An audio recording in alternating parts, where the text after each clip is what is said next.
Hey listeners, today we have Kaylee and Robert Fukui visiting us, talking about the work-life balance.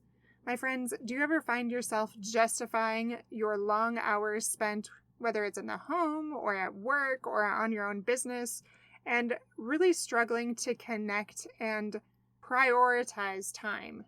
If this is you, and it's definitely me at times, my friends, then this is the episode for you. They are going to give some amazing tips on how you can create a better work-life balance and live your best life. Stay tuned.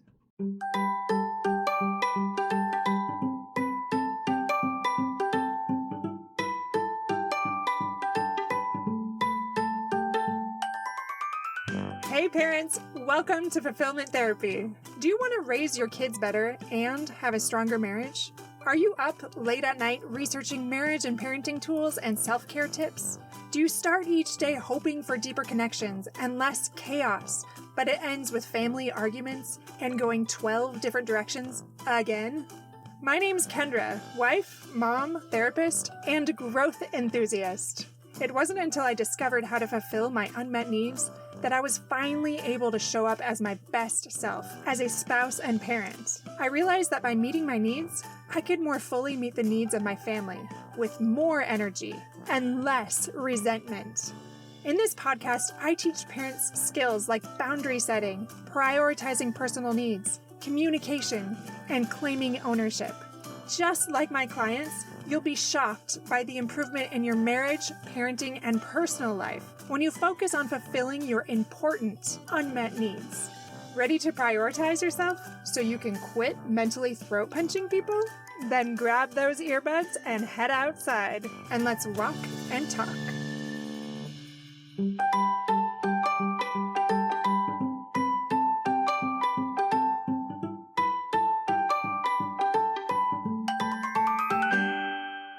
All right, welcome back to Fulfillment Therapy. Today we have Kaylee and Robert Fukui visiting with us today, and they are going to teach us about the recipe for success and how to create a better work-life balance, especially for married entrepreneurs. So I'm very excited to have you both on the show today. And if you wouldn't mind just sharing a little bit about yourselves so we can get to know you a little bit more. Sure. Want to kick it off? Yes. Thank you so much for having us. We are so excited to be here. I'm third generation entrepreneur. And Nice. it's so exciting. And we love small businesses and we feel like it's the bread and butter of our economy. And so growing up, there was a lot of perks and there's also some challenges. Some of them were my dad worked 6 days a week and it was really tough on the family. And it was almost like the business became the mistress. And when you're kids, you just want your dad to be home, to play with you, to hang out and just do kid stuff. And I remember one time my sister was graduating from college because I worked in the family business as well when I got older. And a lot of responsibility fell on me when my dad wasn't there. And so my sister was graduating from college. And so I had to stay back while everybody else got to go to the graduation. And I'm all about the fun. I wanted to go have a good time. I didn't want to stay back. And so those were some of the challenges that I saw growing up. Some of the freedoms were we'd go on vacation every year, same place to Bass Lake. We loved it. We had so much fun. It was great having my dad there because he wasn't working. We're a ways from the business. So those are some of the great things about being raised an entrepreneur. And that's a little bit about my background. My dad was a pastor, but running a church and running a business is much the same thing. And Right. probably the responsibility or the breadth and the weight of the responsibility is probably more so for a pastor because of the expectations and high expectations the congregation has. And so his focus was on the ministry. Mm-hmm. And similar to Kaylee, he was so involved and focused on the ministry that oftentimes the family took a back seat. We kind of had similar childhood experiences in that. And then when I went to corporate area, I got a business degree and then started working for some Fortune 100 companies. And I started seeing even the work-life imbalance, even among the executives and the salespeople I was around. And, it was kind of interesting. I saw these kind of dichotomy that we had. I worked for Coca-Cola for a local bottler. And we had the branch manager, and then we had the region manager that also had his office set up in our branch. And so he oversaw the whole Bay Area, where our branch was specifically just in San Jose. But, our branch manager was always work, work, work. I mean, 12-hour days were just an expectation. It wasn't part of the job description per se, but it was just an expectation. And so he was like the first one in, last one to leave. When I'm leaving at 6 o'clock, he's still there probably till 7, 8 o'clock. But then we have the region manager who's his boss, at 5 o'clock, he's out the door. Gets in around 8:30, 9 o'clock, but at 5 o'clock, he's out the door because he wants to be home for dinner with his wife and kids. And I remember one time the branch manager's like watching, a region manager walk out the door, and it's like making some snide remarks about he doesn't work hard, or, it's a loser kind of thing. And, I'm thinking in my head, he's your boss.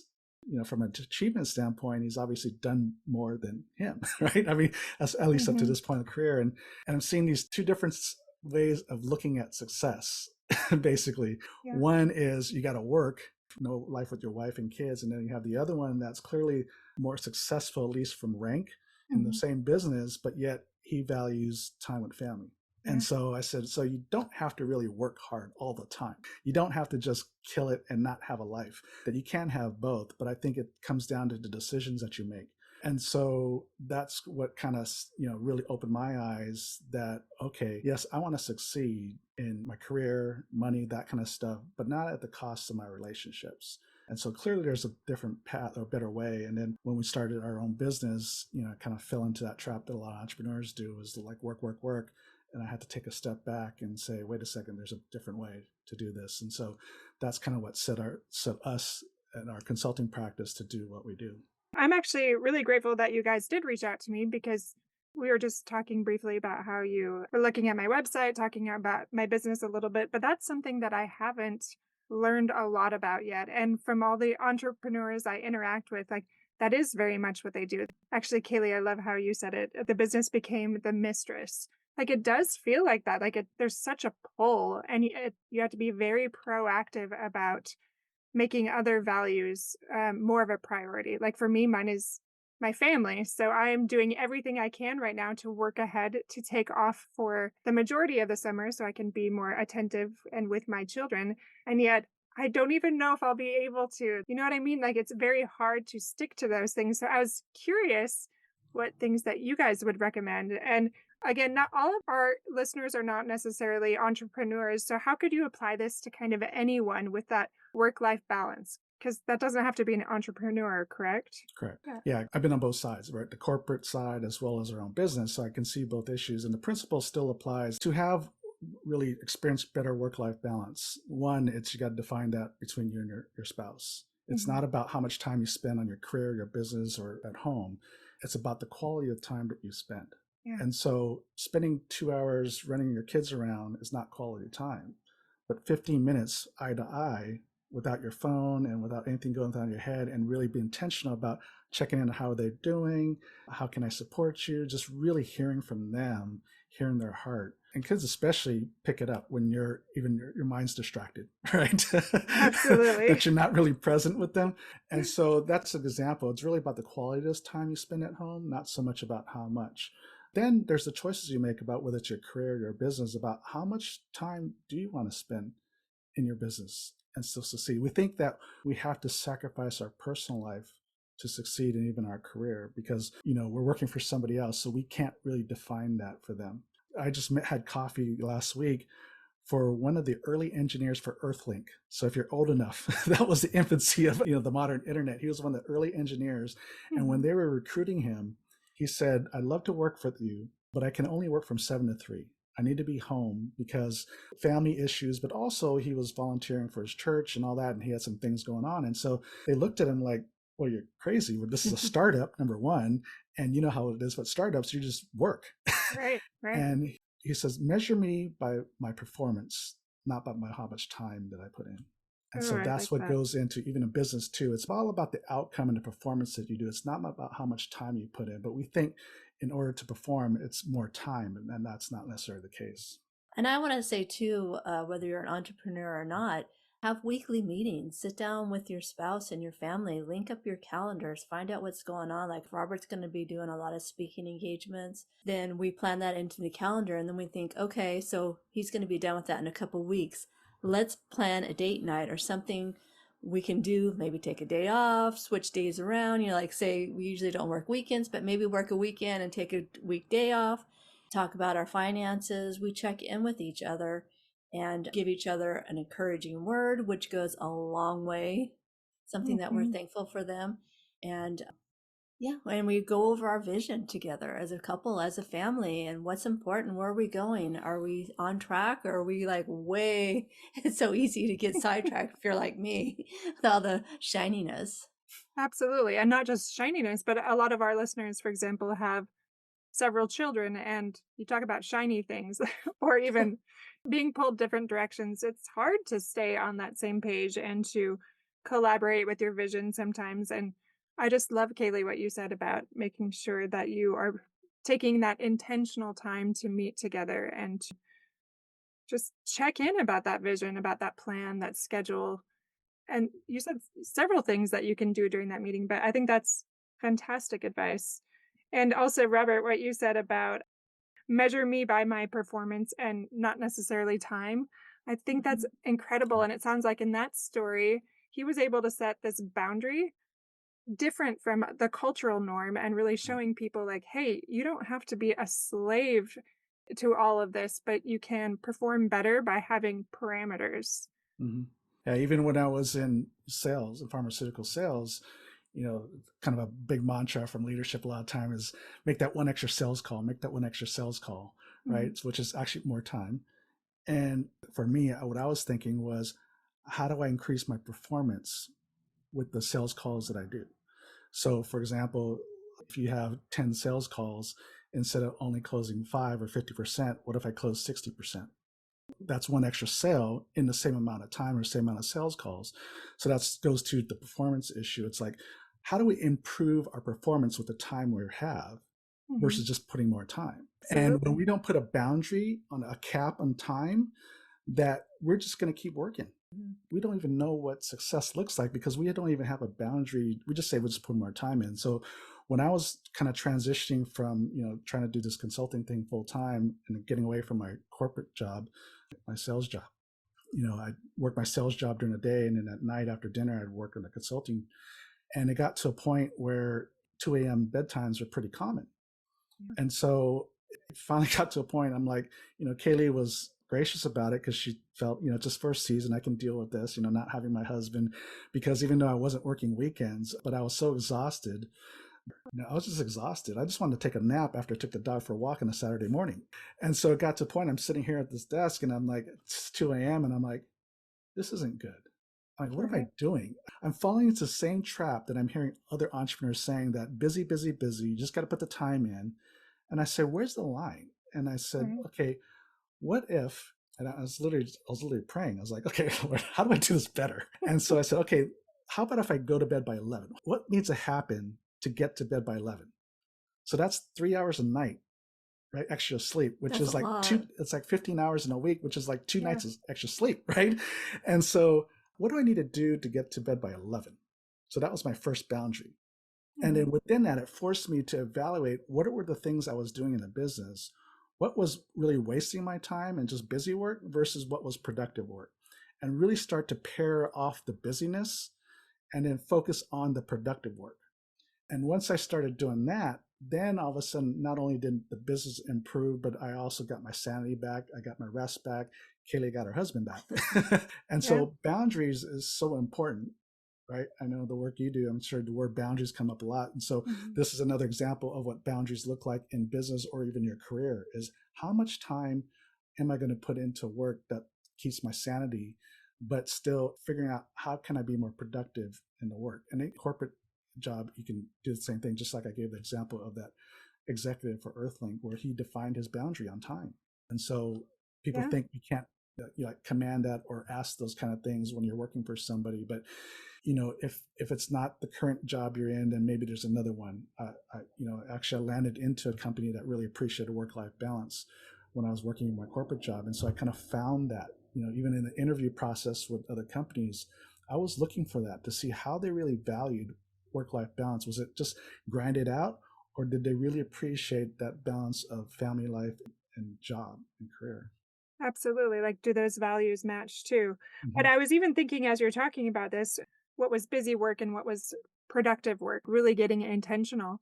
And that applies, I mean, entrepreneurs, corporate, but also parents. Like Yeah. so much time is spent sometimes maybe on just the dishes and the laundry. And even in the beginning, you talked about, like, are you connecting? Is that quality time really worthwhile? So this can be applied in a number of situations. Kaylee, I was wondering if you had any thoughts on that too, like how that could apply to parents or in marriage relationships. Talking about your recipe for success, how do you see that playing out in other areas? Another area is taking care of yourself. It's Mm. so important. It seems like we put ourselves last, Mm. especially as women. But if we're not in good health, we're not getting enough sleep, that affects all areas of our life. If we're not exercising, Mm. meet so many entrepreneurs are just in bad health. And it's like, Absolutely. what are we working for if we can't be in good health, if you can't go out and play with your kids when they want to play soccer because you just don't have the energy or to get off the couch, It's you kind of know? just like doctors, they have terrible health. Therapists often have really terrible mental health. And then you're just like, wait, what? Yeah, Yeah. exactly.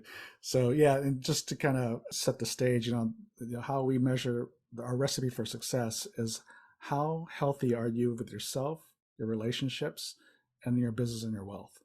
And so there's the four things we kind of look to measure. And as Kaylee was sharing, we always start with the self first because that's the last person we think about. Yet it is an important issue because the healthier you are, both spiritually, mentally, emotionally, and physically, the better person you are, the better spouse you are, the better parent you are, the better business owner or employee. You're just a better performer, right? And you're also better to be around. Robert, do you mind if I say those one more time? You Sure. said number 1 is self, number 2 is relationships, number 3 is your business, and number 4 is your wealth. I really like that. I don't know how much you have listened or seen on my website, but we talk a lot about Maslow's hierarchy of needs and moving up that pyramid and meeting those unmet needs. And a lot of times, just like both of you alluded to, we put ourselves last and we neglect these deep seated needs in order to become our best selves. And Yeah.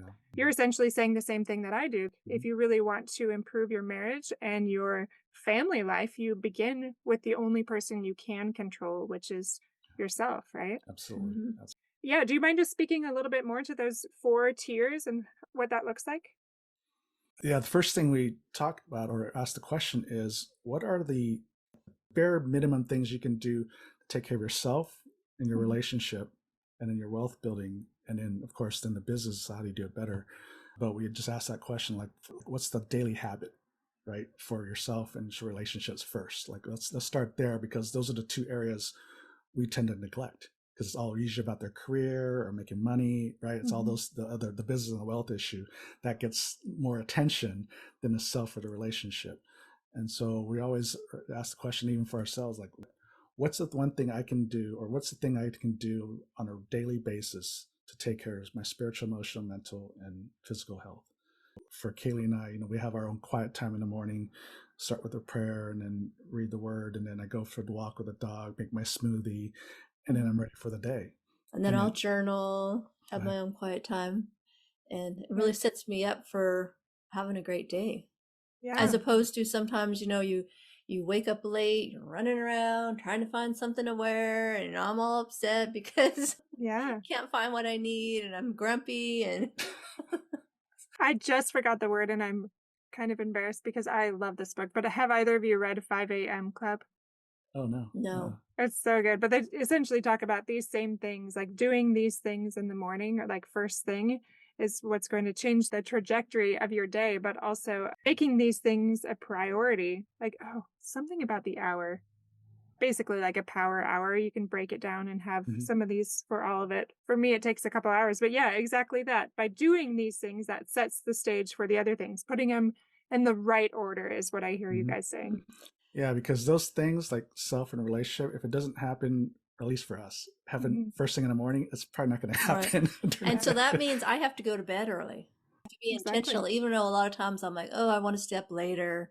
I Yeah. don't know why. It's kind of like when you're a kid, you want to stay up later, I guess Mhm. because I know I go to bed so early that in my mind, I'm like, oh, I Yeah. want to stay up later. Missing out on something. Yeah. So that means I have to like get myself into bed so I can get up Mm. early to do that. Have time with myself. So then do you guys also do stuff together? Are you just working on yourself to improve your relationships? Or are you spending time together in the morning too? So after our individual self time, then we get together and we have our prayer time. And Okay. that's where the relationship part fits in. So it's usually about 15 minutes or so, and then the dog likes it too, so she usually hops on our lap, and so it's a whole thing. I love It's a it. scene. It's a scene, but it's that connection time. So even if listeners may not pray, but you got to do something that connects you first thing in the Right. morning. And for us, it's not just prayer, but we're actually emotionally and mentally encouraging each other, both speaking positive affirmations basically to each other. And that's just proven. I mean, as a Things therapist, I'm that you're sure, grateful for. yeah, it just, Yeah. you fill each other up, because on a normal relationship, you don't have those normal daily connection time and speak life into each other. It's usually about calendar issues, picking up the kids, pick up whatever, What's the for laundry, dinner? that kind of, it's task, right? It's just stuff. But it's not that intentional time to really speak life into each other. And if you're someone like me who didn't grow up with encouraging words, that's not what I naturally do. and Right. so and so which means if we don't schedule that in, Kaylee may not get that encouraging word for maybe a month. Right. Yeah. Right. And that's why the conflicts, these little petty arguments, become really big things, because we're not filled up. And so we're just reaching for attention, and even negative attention is attention, right? And so if we can fill each other with positive affirmations and attention, then those little things, those little disagreements don't become big issues, because we're Yeah. not striving for different attention. I love how you talk about that. I feel like I can already hear my clients saying things like, well, I can't do that because, or the Mm-hmm. kids need this, or the kids need this. But again, it kind of comes down to that mindset of if it's important to you, you'll find a way. If not, you'll find an excuse. Right. And I find myself doing that same thing with my spouse. Like we do get up early, plenty early. I don't know that we want to get up any earlier at this point. We get up about 4:30 Oh yeah, usually. well, that's plenty early. Yeah. But we go to the gym, we exercise, we read scriptures, we do all of these things to set the stage so that we can go right into work right after that. And there's not much time left. And yet, there is time, I think, to carve out. Maybe that's praying together. Maybe that's checking in with each other. Maybe that's whatever that is. Just kind of, Kaylee, how you talked about just that time where you are collaborating, talking about your vision. It could be very simple and it could just be a few minutes. So I love how you talk about that being so important, the first thing in the day, and finding a way to make that happen. That's just beautiful. So thank you Yeah, I for sharing remember. that. Yeah, I remember, because we don't have kids, but one of our clients, they have kids, some younger kids, and the husband's saying, "Oh, they want, the son wants me first thing in the morning, this, that, and the other thing." So I asked him. I said, "I don't know, but how would they respond if you just said, 'Hey, can you give Daddy this first hour, and then once I'm done, I'll give you this next Yeah. half hour, whatever, and we'll do whatever you need to do.'" And then he's thought about it. He says, "Yeah, I think you respond fine with that." And then it did, and then they're fine. And the reason why it works is because, the kids are going to want attention just like your spouse wants attention. And they're just going to grab whatever moment they have, because they don't know whenever you're going to get that moment again. Right. But if you at least outline it, say, "Hey, give me this time and I'm going to give you this time." And at least that sets the expectation. They know they're going to get daddy time. Right. And so Yeah. as long as they know they're going to get daddy time or mommy time, then they're good with whatever boundary you start to create. But if they don't know the parameters, then they're just going to reach for anything, just like your spouse would. Right. They're going to come in and just say, "Hey, I need to talk to you about so and so," even though you're in the middle of something. Hey, it might not be a good time, but they're going to come with you and bombard you with stuff.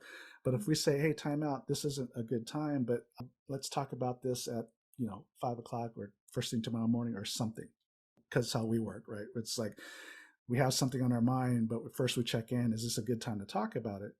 Because if I catch her in the middle of her doing something, I'm not going to get her best attention anyway, and she might just snap at me. So why bother? Right. And so how about we just set up a time to talk about this, and then we're both in the right mindset about talking about this issue, and we know this is protected time. Oh, I just love that. That's wonderful advice. Going right back to that quality versus quantity and those boundaries.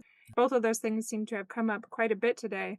Yeah. And just prioritizing the things that are most important. I'm wondering if you guys could just maybe share some final takeaways of what could help our listeners really strike more of that work-life balance, whether they're a parent or an entrepreneur or in the corporate world, whatever that is, just some simple tips that they could start with to have a better balance in their life. I'd say find out what your spouse or your kid's love language is. Oh, There's yeah. a book on the 5 love languages. And then once you know what they are, be intentional about it. If it's time, be intentional about setting up something with your spouse where you're going to give him time. Because if you're proactive up front, it's going to take less time. Because I know people say, oh, I don't have time to give him words of encouragement, if that's the love language. But if you end up in a big fight or you get triggered, that's going to take you more time through that whole mess than it is to buy them a gift, if that's what their love language is. Maybe they just need a hug. Sometimes Robert has asked me, he'll be, honey, what do you need when I'm upset? And I'm like, I just need a hug. And he's like, what? That's all? Yeah. And he's like, that's it? I'm like, yeah, hug. So he gives me a hug, and then he's like, shakes his head, and he's like, Yeah, because she walked away, and I was like, that's it? he's like, because he like wants to fix something, you know? He's like, ready. no, it's got to be more than I had that. 5 solutions to her problem. So. Oh, I love that. I love how you're very aware of that too. And just, it's true. Like if we just use that quality time, but in the way that they are seeking, like I have 4 children and they all want things in very different ways, and tuning into what that is, because sometimes it is just touch and other times they want to connect with you, just quality time, maybe away from the other family members. You know, it can look very different. Yeah, and being able to ask them, what are they needing? So Right. you don't have to guess. Right. And guess Definitely. wrong. Absolutely. And then what about you, Robert? Yeah, I would really talk about the best life you want to work towards. And then how can we start to incorporate that now? Right? Because we always think our best life is in the future. We don't think we can have some of that now. So, it's always about, what do I want to do? Like say we just talk about retirement, age, for example, that I want to do more of, whether it's travel or golf or play this, play that. And, individually as a couple, and I want to get in better shape once I get over this hump of, work or career or something like that, right? We always have these aspirations over here, but you got to start asking yourself, how can I start doing those things now? Right? And we got to be able to enjoy the journey of life, even in the small moments. So that goes back to what I said earlier about what are the bare minimum things I can do for myself and for our relationship. And then as we're working and improving our, whether it's our financial health, we maybe get more and more time to do some of those things. But the moment we start to create better habits for ourselves and our relationship and protect those things, then as we get more margin of time because we get freed up because maybe our business is doing better or we just got a good promotion that gives us more money or whatever the case may be, that we can continue to build in more margin of some of those things we do for ourselves and relationship. But we got to start with a baseline of what are the bare minimums, like we kind of said earlier. And it still leaves you, believe it or not, it'll still leave you a lot of time in your career. It really doesn't take up that much time to take care of yourself and relationship. We think it's going to take all this time. It really doesn't, but it just takes up more time in our head thinking about it and arguing about it than it really does actually doing it. You'd be surprised how much time we waste, at least myself. I'm like, oh my gosh, we think we're busy. Yes, we are busy, but busy doing what? Are we being productive or just busy being busy, Yeah, absolutely. I can tell myself a little bit because, the phone will measure your time you're on the phone, right? Mm-hmm. And there was a point where I was looking at it, and this one week, I averaged 2 hours a day on the phone. And I was like, holy cow. And then it breaks it down by what's apps, right? Talk about conviction. you're like, oh, really? I'm like, no, that can't be. I was like, how can I spend 2 hours on the phone? I'm like, there's no way. And I'm like, oh, those little time creeps, right? Just checking, because you know how every notification, even if the notification sound doesn't go off, we pick up the phone anyway because we think we missed something or we want to check something, right? We're constantly picking it up. And those little times, seconds and minutes just add up over the week. And so really, as to Kaylee's point, we probably waste more time than we realize. And that's why one of the things you can do is just to audit your time. We've had our clients do that. Audit your time for the week and see where you're spending it. Oh, I love that. There's this visual aid kind of thing. I always forget how they put it in. But basically, if you have this big jar and you fill it, I think, is it sand first? And then you put in the rocks. Like, you really want to do the most important things. Yeah, you put the rocks in first. Yes. Yeah, and then you put the sand. But if you put the sand in first, you can't fit the rocks. Exactly. So kind of what you were saying, Yeah, taking care of yourself and protecting those things, the bare minimum for yourself and your relationship, like put that in first. And then the other stuff can go in, and that's where you find that work-life balance. I just loved how you said that, Robert. Incorporate those things that you want the most now and enjoy that journey and live intentionally in that way. Yeah, you guys gave so many wonderful little nuggets that apply to parents, business owners, entrepreneurs, all these things. And I think that could speak to a lot of people. I know it did for me. Like I talk a lot about just 1% better, like James Clear talks about. And just doing that 1% more. Like I think I have a lot of these things down. I'm very proactive about a lot of these things. And yet we all have little things we can work on. Like for me, it is managing this, starting several businesses, as a matter of fact. It is kind of hard to determine what is too much, what's not, and putting other things as a bigger priority. Like my relationship, I love how you talked about just a few minutes in the morning. Like that can be something that I could do better, that I can show my spouse that he is a priority and not necessarily work all the time. You know what I mean? So thank you for the insights that you brought to the table today. Do you have any last parting words for us before we end today? No, just like even whatever your position, your career, or like as you in your business, it is the same thing. What do you prioritize? Because even in business, we get caught up in busy work, but not necessarily productive work. So you got to always, in life and in business and our career, we got to always constantly be evaluating, is the time I'm putting into this actually, how productive is it? And what's some of the busy work we need to start to get rid of, or at least minimize? What about you, Kaylee? Anything else? No, I think that pretty well sums it up. You did a good job, honey. Thanks. Yeah, you're both wonderful. I really appreciate it. And also, where can we find you guys? If we want to look up different things that you're speaking to, just share some information about you and what you're doing and where we can find you. Yes, it's marriedentrepreneur.co is the best place to start. That's got everything, our free and paid resources and coaching and stuff. And then on Instagram and Facebook, it's Thriving in Tandem. And then so's our YouTube channel, Thriving in Tandem. So that's you can always start from the website, and that pretty much steers you everywhere you want to go. Perfect. And we'll also put that in the episode show notes. So if anybody wants to find those, we'll have the links to those. We'll have all the other things. And thank you both very much again for coming on the show today and sharing some of these insights with us that it sounds like you teach your clients as well. So I really appreciate you being here. You're welcome, Kendra. So much. Thank you for having us. Of course. You take care.